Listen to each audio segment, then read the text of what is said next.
Subscribe to our YouTube channel and press the bell icon to get the latest updates. Good afternoon, everyone.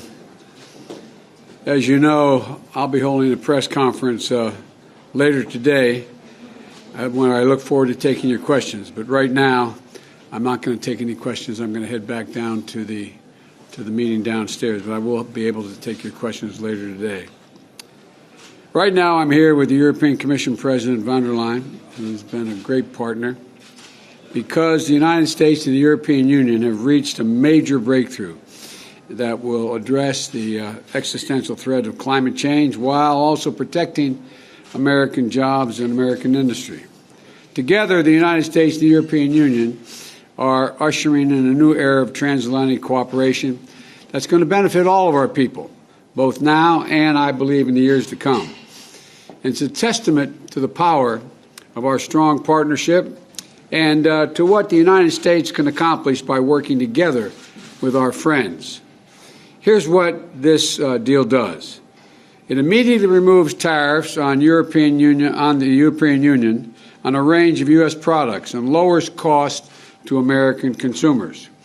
It ensures strong and competitive U.S. steel industry for decades to come and creates good-paying union jobs at home. And demonstrates how, by harnessing our diplomatic and economic power, we can reject the false idea that we can't grow our economy and support American workers while tackling the climate crisis. We can do all three of those things. We can and we must do both. The American workers are an essential part of the solution to the climate crisis. And I would argue, I've said before, that when I think climate, I think jobs. I think of good-paying jobs around the world.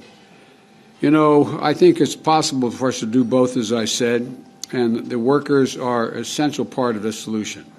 Building on our close partnership on our shared values, the United States and the European Union have committed to negotiate a carbon-based arrangement on steel and aluminum trade.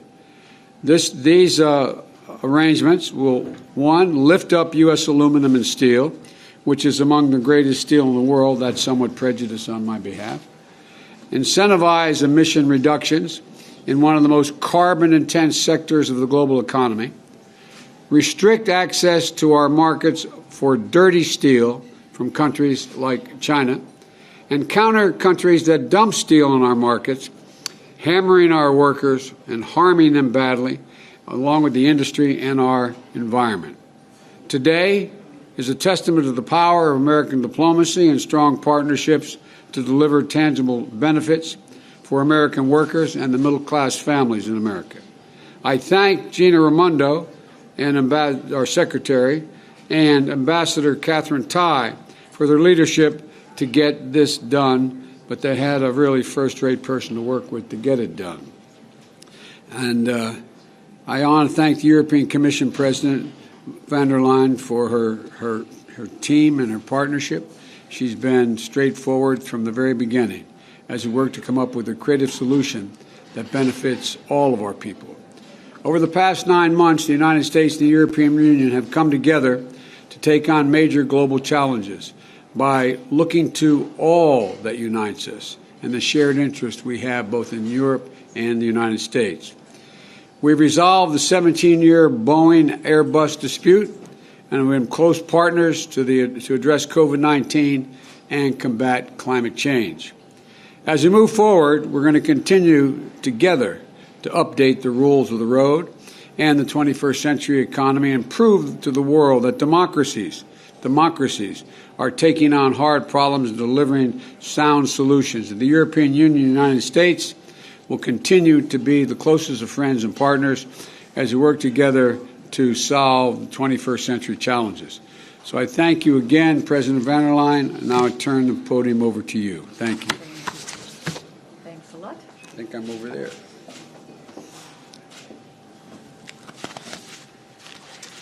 Thank you very much, Mr. President, dear Joe.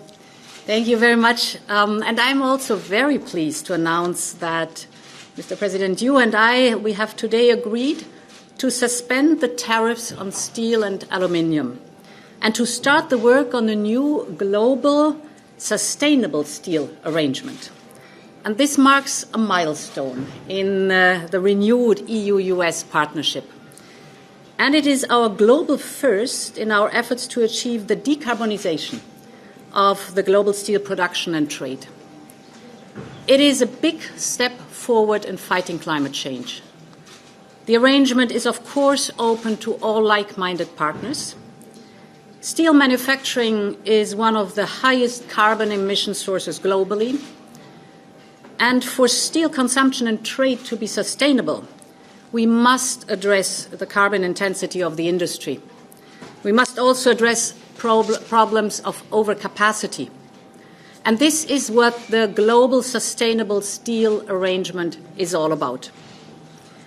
We will work together with the United States to ensure the long-term viability of our industry and to encourage the production and trade of low-carbon steel. This new global initiative will add a new powerful tool in our quest for sustainability. It will be a major step forward in achieving climate neutrality, and it will ensure a level playing field for our industries. It is yet another key initiative for our renewed, forward-looking transatlantic agenda with the United States. Since the beginning of the year, as you said, Mr. President, dear Joe, we have restored trust and communication. We put to rest our disputes on aircraft subsidies.